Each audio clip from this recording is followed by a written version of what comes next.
BJP ಅವರು press meet ಮಾಡಿದ್ದಾರೆ. 37,000 ಕೋಟಿ ಟೆಂಡರ್ ಅಕ್ರಮ ಮಾಡಿದ್ದಾರೆ ಕಸದಲ್ಲಿ. ಅದು ಗೊತ್ತಿಲ್ಲ, ನೋಡೋಣ. ಅವರು ಸಿ ಎಮ್ ಅವ್ರ ಅದ್ರ ಬಗ್ಗೆ ತನಿಖೆ ಮಾಡ್ತಾರೆ ಅಂತ ಹೇಳಿದ್ದಾರೆ. ಅವ್ರು ತನಿಖೆ ಮಾಡ್ತಾರೆ ಅಂತ ಹೇಳಿದ್ದಾರೆ ಅದ್ರ ಬಗ್ಗೆ. ಸರ್, ಯಾವುದೋ ಒಂದು ಬ್ಲಾಕ್ ಲಿಸ್ಟ್ ಆಗಿರೋ ಕಂಪ್ನಿಗೆ 30 ವರ್ಷಕ್ಕೆ ಲೀಸ್ ಕೊಟ್ಟಿದ್ದಾರೆ. ಅದ್ರ ಬಗ್ಗೆ ನಾವು ಡೀಟೇಲ್ ಗೊತ್ತಿಲ್ಲ. ಅವ್ರು ಏನು ತನಿಖೆ ಮಾಡ್ತಾರೆ ಅಂತ ಹೇಳಿದ್ರೆ ಮಾಡ್ಬೋದು ಅಷ್ಟೇ ರೀ. ಮಾಡಿ ನ್ಯಾಯ ಒದಗಿಸ್ಬೋದು. ಅದಕ್ಕೆ ಏನೋ ಸಮಸ್ಯೆ ಆಗಿದೆ.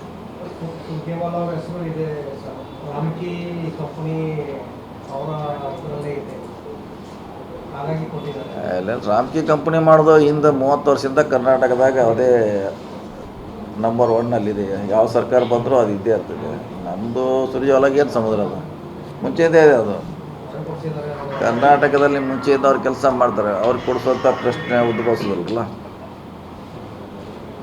ಡೆಲ್ಲಿ ಮಟ್ಟದಲ್ಲಿ ಆಪರೇಟ್ ಆಗಿದೆ ಅಂತ.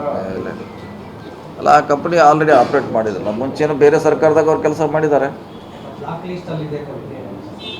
ಅದು ಬೇರೆ ನೋಡೋಲ್ಲ. ಈಗ ಹೆಂಗಾರು ಸ್ಟೇ ಏನೋ ಮಾಡಿದಂಥ ಸಿ ಎಮ್ ಅವರು ತನಿಖೆ ಮಾಡ್ತಾರೆ, ಮಾಡಲಿ, ಆಮ್ಯಾಗ ನೋಡೋಣ.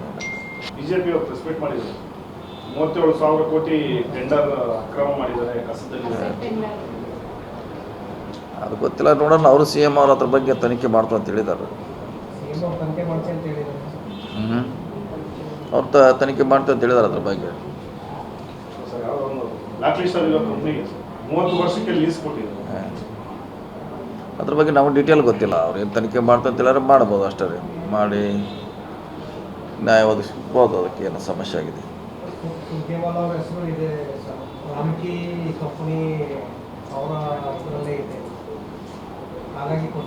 ಇಲ್ಲ, ರಾಮ್ಕಿ ಕಂಪ್ನಿ ಮಾಡೋದು ಹಿಂದೆ 30 ವರ್ಷದಿಂದ ಕರ್ನಾಟಕದಾಗ ಅದೇ ನಂಬರ್ 1ನಲ್ಲಿದೆ. ಯಾವ ಸರ್ಕಾರ ಬಂದರೂ ಅದು ಇದ್ದೇ ಇರ್ತದೆ.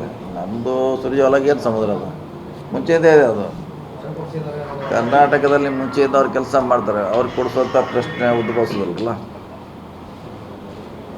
ಡೆಲ್ಲಿ ಮಟ್ಟದಲ್ಲಿ ಆಪರೇಟ್ ಆಗಿದೆ ಅಂತ. ಇಲ್ಲ, ಅಲ್ಲ, ಆ ಕಂಪ್ನಿ ಆಲ್ರೆಡಿ ಆಪ್ರೇಟ್ ಮಾಡಿದ್ರು. ಮುಂಚೆನೂ ಬೇರೆ ಸರ್ಕಾರದಾಗ ಅವ್ರು ಕೆಲಸ ಮಾಡಿದ್ದಾರೆ.